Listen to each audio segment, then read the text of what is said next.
रहीम अस्सलाम वालेकुम my dear students. आप देख रहे हो हमारा YouTube channel the knowledge of chemistry with IK। इस यहाँ पर आज हम आपको पढ़ाएंगे, पहले हम आपको पढ़ाएंगे डियर स्टूडेंट्स क्लास 9 की केमिस्ट्री और साथ ही क्लास 10 की भी। उनका इसमें कुछ बेसिक कंसेप्ट है और वो हम चाहते हैं कि आपकी कुछ बेसिक कंसेप्ट बिल्डअप हो जाए और ताकि आपको फ्यूचर्स के लिए उनका, फिर इसके बाद हमने FAC स्टार्ट करना है और वहाँ पर आपको कोई डिफिकल्टी ना होगी। तो इसमें आज क्योंकि हमने 9th क्लास के कोर्स से स्टार्ट करना है, क्लास 9 से, और इसमें हमारा पहला टॉपिक है और हम आपको इसमें एग्जाम के पॉइंट व्यू से भी आपको इंपॉर्टेंट चीजें बताएंगे। तो पहले हम स्टार्ट करते हैं क्लास 9 केमिस्ट्री, चैप्टर है फंडामेंटल ऑफ केमिस्ट्री, जबकि टॉपिक का नाम है ब्रांचेस ऑफ केमिस्ट्री। इसमें हमारा पहला टॉपिक ये है। तो पहला हमारे पास है, पहला ब्रांच है फिजिकल केमिस्ट्री। फिजिकल केमिस्ट्री जो होते हैं बेसिकली ये रिलेशनशिप होते हैं फिजिकल प्रॉपर्टी ऑफ सब्सटेंस की, यानी इसका रिलेशनशिप होते हैं फिजिकल प्रॉपर्टीज का, यानी concern the relationship between physical properties of a substance along with chemical changes. तो रिलेशनशिप होते हैं किस चीज के साथ? Physical properties of a substances along with chemical changes।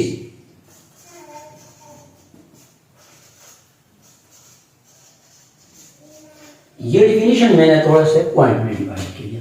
Physical properties का मतलब ये है कि फॉर एग्जांपल हमारे पास मेल्टिंग पॉइंट है, बॉइलिंग पॉइंट है, डेंसिटी है, ये हमारे पास है। ये क्या है? ये हमारे पास फिजिकल प्रॉपर्टीज है। अब फॉर एग्जांपल हमारे पास H2O है, लेट सपोज H2O है। H2O हमारे पास आपको पता है, इसकी अगर हम कंपोजिशंस की बात करें तो ये हाइड्रोजन और ऑक्सीजन से ये मिलकर बना है। H2O में हमारे पास, अब इस H2O का मेल्टिंग पॉइंट क्या है, इसका बॉइलिंग पॉइंट क्या है, इसके डेंसिटी क्या है? उनका डेंसिटी आपको पता है, डेंसिटी हमारे पास D = M / V, मास पर वॉल्यूम इसका डेंसिटी। तो इसी चीज के डेंसिटी क्या है, इसके मेल्टिंग पॉइंट क्या है, बॉइलिंग पॉइंट क्या है, ये कहलाते हैं फिजिकल प्रॉपर्टीज को। तो इसी सब्सटेंसेस के फिजिकल प्रॉपर्टीज का केमिकल चेंजेस के साथ क्या रिलेशनशिप है, इसको हम बोलते हैं फिजिकल केमिस्ट्री। यानी फिजिकल प्रॉपर्टीज का, सब्सटेंसेस का केमिकल चेंजेस के साथ क्या रिलेशनशिप होते हैं, इसको हम बोलते हैं फिजिकल केमिस्ट्री। अब केमिकल चेंज हमारे पास आपको पता है, अगर मैं H2O ले लूं तो H2O का बॉइलिंग पॉइंट अलग है, मेल्टिंग पॉइंट अलग है, डेंसिटी अलग होती है। जबकि इसके मुकाबले में, इस H2O के मुकाबले में अगर हम ले लेट सपोज मैं लेता हूं कोई दूसरा एलिमेंट, मैं ले सपोज लेता हूं NaCl, ये मैं लेता हूं। अब इस सोडियम क्लोराइड जो है, इसकी मेल्टिंग पॉइंट, बॉइलिंग पॉइंट और डेंसिटी जो होते हैं, ये इस वाटर के मुकाबले में इसके मेल्टिंग पॉइंट वगैरह डिफरेंट होते हैं। तो इन इसी चीज का, यानी फिजिकल प्रॉपर्टीज का केमिकल के साथ, यानी अगर हम ये केमिकल चेंज करें, केमिकल चीज चेंज करें तो हमारे मेल्टिंग पॉइंट, बॉइलिंग पॉइंट और साथ ही डेंसिटी भी हमारे पास चेंज हो जाएंगे। तो इसलिए हम कहते हैं कि उन फिजिकल प्रॉपर्टीज का केमिकल चेंज के साथ एक रिलेशनशिप को हम यहाँ पर स्टडी करते हैं फिजिकल केमिस्ट्री में। नंबर 2, दूसरा हमारे पास है organic chemistry.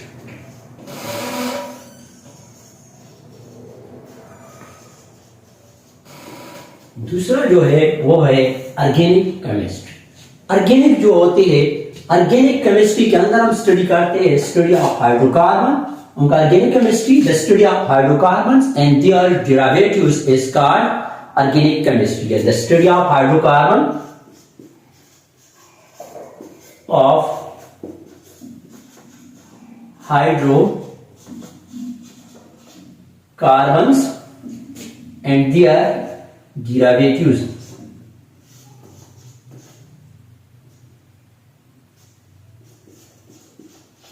and their derivatives is called organic chemistry। अब हाइड्रोकार्बन्स क्या होते हैं? हाइड्रोकार्बन वो होते हैं, नाम से जाहिर होते हैं कि जिसमें कार्बन और हाइड्रोजन होते हैं, इसको हम बोलते हैं हाइड्रोकार्बन्स। डिरावेटिव्स का मतलब है किसी चीज का डिराइव होना। डिरावेटिव्स का मतलब है किसी चीज का डिराइव होना, डिराइव से कि ये चीज कहां से डिराइव होती है। अब ऑर्गेनिक केमिस्ट्री ऐसा केमिस्ट्री है जिसमें हम स्टडी करते हैं हाइड्रोकार्बन्स और इसकी डिरावेटिव्स। फॉर एग्जांपल हमारे पास हाइड्रोकार्बन में आपको बताया कि कार्बन और हाइड्रोजन जिसमें मौजूद होते हैं इसको हम बोलते हैं। इनमें कार्बन का मतलब प्रेजेंस लाजिमी होंगी। जहां पर कार्बन और हाइड्रोजन मौजूद होगा तो आप समझ लीजिए ये हमारे पास क्या है, हाइड्रोकार्बन से। अब डिरावेटिव्स क्या होते हैं जो कि डिराइव होते हैं। फॉर एग्जांपल हमारे पास मैं लिखता हूं, सिंपल एग्जांपल देंगे आपको। फॉर एग्जांपल हमारे पास CH4 है, ये हमारे पास CH4 है। CH4 के साथ अगर हम Cl2 का रिएक्शन करें, Cl2 में इस फॉर्म में लिख सकता हूं। अगर इन दोनों का दरमियान में हम रिएक्शन करें तो आपको पता है ये दोनों ने आपस में एक एक इलेक्ट्रॉन को कोवेलेंट बॉन्ड है, एक एक इलेक्ट्रॉन शेयर हुआ है। ये अगर इस बॉन्ड्स की हम ब्रेकेज करें, यानी इसकी होमोलाइटिक ब्रेकेज करें तो ये अपना इलेक्ट्रॉन लेके जाएगा, ये अपना इलेक्ट्रॉन लेके जाएगा, इसका भी फ्री रेडिकल बन जाएंगी, इसका भी फ्री रेडिकल बन जाएंगी। अब यही सीन इधर भी होते होगा, यहां पर भी आपस में एक एक इलेक्ट्रॉन शेयर है, ये अपना इलेक्ट्रॉन लेके जाएगा, ये भी अपना इलेक्ट्रॉन लेके जाएगा, यानी अनपेयर्ड इलेक्ट्रॉन दोनों के पास। अब इसके पास भी रह जाएंगे, इसके पास इस तरह, यहां पर भी इस तरह हो जाएंगे। अनपेयर्ड इलेक्ट्रॉन आपको पता है ये फ्री रेडिकल है, और फ्री रेडिकल जो होते हैं ये रिएक्टिव स्पीशीज होते हैं, तो ये जाएंगे, यानी ये जाएंगे इस चीज के ऊपर अटैक करेंगे और ये इसके ऊपर अटैक करेंगे। तो हमारे पास यहां से इस हाइड्रोजन निकल जाएंगे, यानी ये जो हमारे पास बन जाएंगे वह यहां पर CH3 अब रह जाएंगी, उनका एक हाइड्रोजन यहां से निकल गया और यहां पर एक क्लोरीन आके ऐड हो गया। अब यहां से ये जो हाइड्रोजन निकल जाएंगी तो ये रिएक्ट करेंगे और ये बनाएंगी HCl बनाएंगे, उनका ये उधर जाएंगे। तो यहां से हाइड्रोजन का निकलना, क्लोरीन का ऐड होना, इसको हम बोलते हैं डिरावेटिव्स। तो इस ऑर्गेनिक केमिस्ट्री के अंदर हम हाइड्रोकार्बन स्टडी करते हैं और इसकी डिरावेटिव स्टडी करते हैं। तब हमारे पास है इनऑर्गेनिक केमिस्ट्री। इनऑर्गेनिक केमिस्ट्री,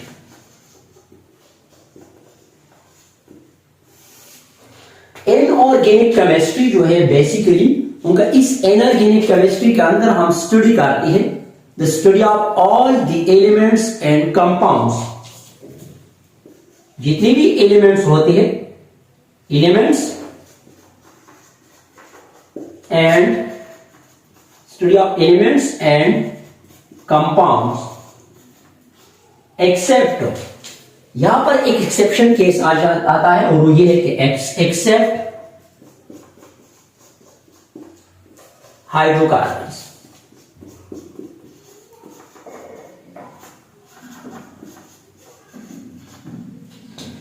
यानी जितनी भी एलिमेंट्स होते हैं और कंपाउंड्स होते हैं, इसकी स्टडी को सिर्फ हाइड्रोकार्बन्स के अलावा बाकी एलिमेंट्स और कंपाउंड जो हम स्टडी करते हैं इसको हम बोलते हैं इनऑर्गेनिक केमिस्ट्री। ठीक है, यानी इनऑर्गेनिक केमिस्ट्री वो ब्रांच है केमिस्ट्री की जिसमें हम स्टडी करते हैं एलिमेंट्स और कंपाउंड, जितने भी एलिमेंट्स होते हैं और कंपाउंड्स होते हैं उसको हम स्टडी करते हैं। सिर्फ हाइड्रोकार्बन्स के अलावा, इस हाइड्रोकार्बन्स के अंदर कार्बन और हाइड्रोजन्स के अलावा बाकी चीजें जो एलिमेंट और कंपाउंड्स है उसको हम स्टडी करते हैं। इस स्टडी को हम नाम देते हैं इनऑर्गेनिक केमिस्ट्री। लेट्स सपोज मैं लिखता हूं कि हमारे पास आयरन है, सोडियम है, क्लोरीन है या NaCl है, हमारे पास एक कंपाउंड है लेट्स सपोज NaCl, ये हमारे पास है, जो उसी चीज की स्टडी को हम नाम देते हैं इनऑर्गेनिक केमिस्ट्री। अब हमारे पास ये तीन हमने डिस्कस की। अब हम आते हैं हमारे पास, यहां पर मैं इसको रेस करता हूं, यहां से थोड़ा सा स्पेस क्रिएट करता हूं, और नेक्स्ट जो हमारे पास है वो हमारे फोर्थ है, और फोर्थ ब्रांच जो है वो हमारे पास है एनालिटिकल केमिस्ट्री।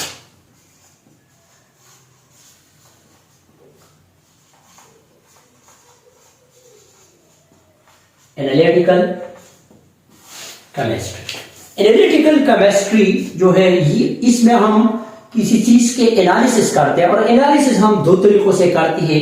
एक हमारे पास है क्वालिटेटिव, दूसरा हमारे पास है क्वांटिटेटिव। तो सिंपल डिफिनेशन हमारे पास अब आसान हो गया। The study of qualitative and quantitative analysis is called analytical chemistry. Study of qualitative, आप यहां पर लिखेंगे study of qualitative, study of qualitative. Qualitative mean kind को बोलते हैं। क्वालिटेटिव किस चीज को बोलते हैं? टाइप हो गया, काइंड हो गया, इसका मतलब है टाइप, और काइंड भी बोल सकते हो। ठीक है, the study of qualitative and quantitative. Quantitative analysis, quantitative analysis. Quantitative का मतलब ये है, याद रखिए, क्वांटिटेटिव बोलते हैं अमाउंट को, किसी चीज के मकदार को बोलते हैं, अमाउंट को बोलते हैं। ठीक है, तो study of qualitative and quantitative analysis इसका एनालिटिकल केमिस्ट्री। ठीक है, जब हम क्वांटिटेटिव और क्वालिटेटिव एनालिसिस करें किसी चीज की, इस चीज के ऊपर हम एनालिसिस करते हैं, इसको हम नाम देते हैं एनालिटिकल केमिस्ट्री। फॉर एग्जांपल हमारे पास क्वालिटेटिव को आपको पता है, क्वालिटेटिव का मतलब है ये क्वालिटी से निकला है।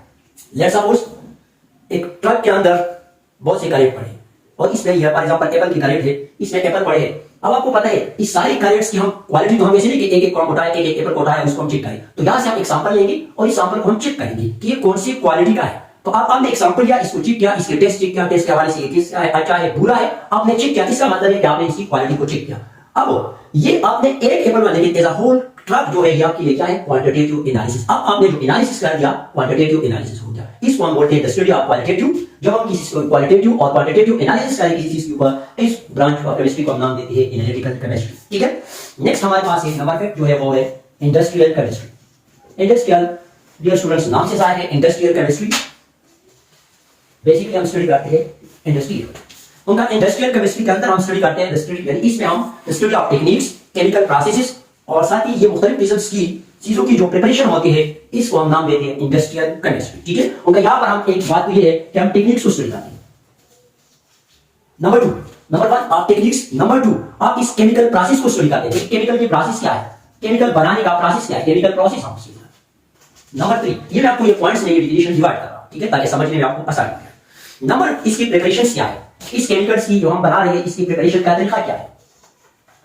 और नंबर 4 जो है, 4th पॉइंट जो आपका होगा वो इनकी, यानी ये आपकी टेक्निक्स, कौन सी टेक्निक से बनते हैं, इसके केमिकल प्रोसेस का तरीका क्या है, इसकी प्रिपरेशंस कैसे होते हैं। फॉर एग्जांपल हमारे पास, मैं आपको लेट्स सपोज एग्जांपल देता हूं, फर्टिलाइजर।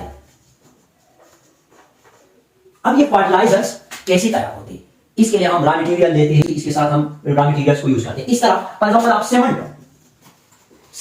सीमेंट बनाने का एक तरीकाकार होते हैं, उनका फर्टिलाइजर और सीमेंट्स के बनाने का तरीका एक दूसरे से क्या है, डिफरेंट है, ये सेम नहीं हो सकते। तो सीमेंट हम कैसे बनाते हैं, इस तरीके से, यानी सीमेंट की टेक्निक्स कैसे होते हैं, कैसे केमिकल प्रोसेस कैसे, उनके प्रिपरेशंस, तैयारी का तरीका क्या है। इसके साथ हमारे पास ग्लास है। अब ग्लास की टेक्निक्स, केमिकल प्रोसेस और प्रिपरेशंस, ये इस चीज की स्टडी को हम नाम देते हैं इंडस्ट्रियल केमिस्ट्री। ठीक है, इस तरह हमारे पास यहां पर एटसेट्रा बाकी चीजें भी हो सकती है। इस तरह हमारे पास 6 नंबर जो है, 6 नंबर जो हमारे पास है वो है न्यूक्लियर केमिस्ट्री। न्यूक्लियर केमिस्ट्री,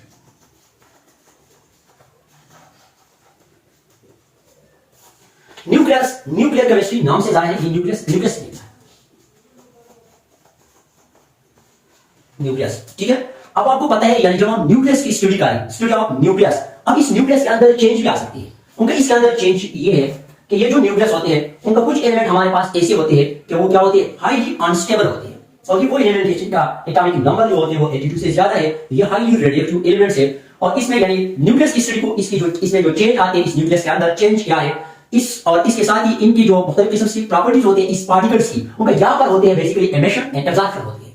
ठीक है, यानी जब ये जो होते हैं न्यूक्लियस की, यहां पर हम न्यूक्लियस की स्टडी करते हैं, और यहां पर हमारे पास जो रेडियोएक्टिव एलिमेंट्स होते हैं, रेडियोएक्टिव एलिमेंट्स उस एलिमेंट्स को बोलते हैं जो कि हमारे पास हाईली अनस्टेबल होते हैं और इनका एटॉमिक नंबर 82 से ज्यादा होते हैं, तो ये हमेशा रेस को ये क्या करती है, एमिट करती है। ठीक है, इसी तरह यहां पर एमिशन होते हैं इस न्यूक्लियस के अंदर, या और एब्जॉर्प्शन का भी प्रोसेस होती है। तो इस ब्रांच ऑफ केमिस्ट्री को, यानी एमिशन, न्यूक्लियस के अंदर जो एमिशन होते हैं या मुख्तलिफ किस्म की चेंजेस होते हैं, एब्जॉर्प्शन होते हैं, एमिशन होते हैं, इस फिनोमेना को हम नाम देते हैं न्यूक्लियर केमिस्ट्री का। इसकी कुछ एप्लीकेशंस भी है, लेकिन हम सुनगा जब इस ब्रांचेस पढ़ते तो ब्रांचेस से आपने आपका जो ताल्लुक है आप ब्रांचेस से आगे आपने वो डिटेल में नहीं आना है। इसके बाद मैं यहां से इसको रेस करता हूं और यहां पर मैं अब आपको दिखाऊंगा नेक्स्ट ब्रांच, जो नेक्स्ट ब्रांच है वो नेक्स्ट ब्रांच जो है वो हमारे पास है बायोकेमिस्ट्री, जो कि ये बहुत ज्यादा इंपॉर्टेंट है। बायोकेमिस्ट्री, बायोकेमिस्ट्री जो होती है, बायोकेमिस्ट्री आपको पता है ये दो वर्ड से का रिलेशन, एक बायो है और दूसरा केमिस्ट्री। ठीक है, तो केमिस्ट्री क्या करता है, हम केमिकल रिएक्शन को स्टडी करते हैं, और बायो मीन आपको पता है ये लाइफ है। ठीक है, मतलब उस ब्रांच के अंदर अब हमारे पास उनका बायोकेमिस्ट्री ऐसा वर्ड है जिसमें हम मुख्तलिफ किस्म की किसी भी चीज की कंपोजिशन हो गया, उनकी सिंथेसिस हो गया, उनकी डिकम्पोजिशन हो गया, जो कि लिविंग ऑर्गेनिज्म के बारे में होते हैं, इसको हम बोलते हैं बायोकेमिस्ट्री। फॉर एग्जांपल हमारे पास लाइफ, बायो मीन लाइफ हो, इसका मतलब यहां पर हम स्टडी करते हैं लिविंग थिंग्स की बारे में। ठीक है, लिविंग और नॉन लिविंग का बेसिकली इंटरेक्शन होती है, उनका यही बनती है बायोलॉजी। केमिस्ट्री आपको पता है केमिकल भी। अब इस लिविंग थिंग्स के बारे में, सैंपल लिविंग थिंग्स के बारे में जितनी भी केमिकल रिएक्शन होती है, उस ब्रांच ऑफ केमिस्ट्री को हम नाम देते हैं बायोकेमिस्ट्री। लिविंग थिंग्स के बारे में रिएक्शन, फॉर एग्जांपल हमारी बॉडी के अंदर रिएक्शन होती है रिस्पायरेशन का, जब हमारी बॉडी के अंदर फूड बनती है, इसके लिए डिकम्पोजिशन का प्रोसेस होते हैं, उनका हम ऑक्सीजन को इनहेल कर देते हैं और इसके थ्रू हमारी बॉडी के अंदर जो ग्लूकोज है इसकी ब्रेकडाउन हो जाती है। तो ये जो हमारी बॉडी के अंदर जो रिएक्शन होती है, इस किस्म की रिएक्शंस को हम नाम देते हैं बायोकेमिस्ट्री। या प्लांट्स के बारे में इवन फोटोसिंथेसिस का प्रोसेस होती है, रिस्पायरेशन, फोटोसिंथेसिस, इवन आपकी बॉडी में बनते हैं लिपिड्स, प्रोटीन, ठीक है, और कार्बोहाइड्रेट्स एटसेट्रा। यानी ये जो जितनी लिविंग ऑर्गेनिज्म की बॉडी में होती है, अब ये जितनी भी रिएक्शन होती है लिविंग ऑर्गेनिज्म की बॉडी में, इस ब्रांच ऑफ केमिस्ट्री को हम नाम देते हैं बायोकेमिस्ट्री का। लास्ट वन हमारे मेंटल केमिस्ट्री।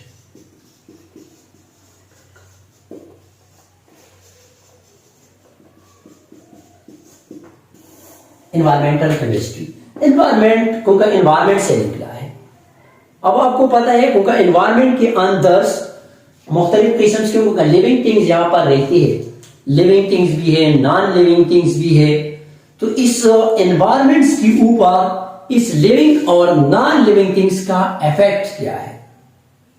ठीक है, उनका यहां पर हम ये जो मुख्तलिफ किस्म की केमिकल रिएक्शन होते हैं एनवायरमेंट के ऊपर और इसके प्रोसेस होते हैं, एनवायरमेंट में मुख्तलिफ किस्म की रिएक्शन होते हैं, उनके प्रोसेस होते हैं।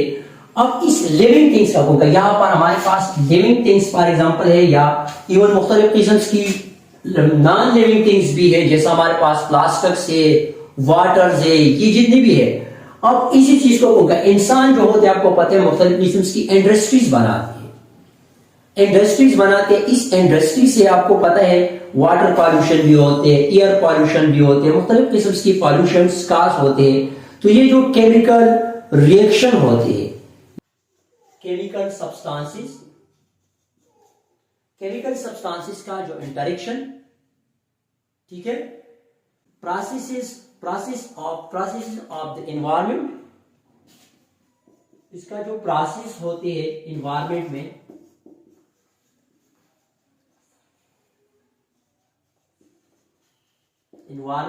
इसकी जो प्रोसेस होती है और इसकी एनवायरमेंट के ऊपर उन चीजों का इंपैक्ट क्या है, एनवायरमेंट को, यानी केमिकल सब्सटेंसेस का एनवायरमेंट के साथ एक इंटरेक्शन होती है। ठीक है, for example industries, air pollution की मैं बात करूं, एयर पॉल्यूशन की या वाटर पॉल्यूशन की बात करूं, ठीक है।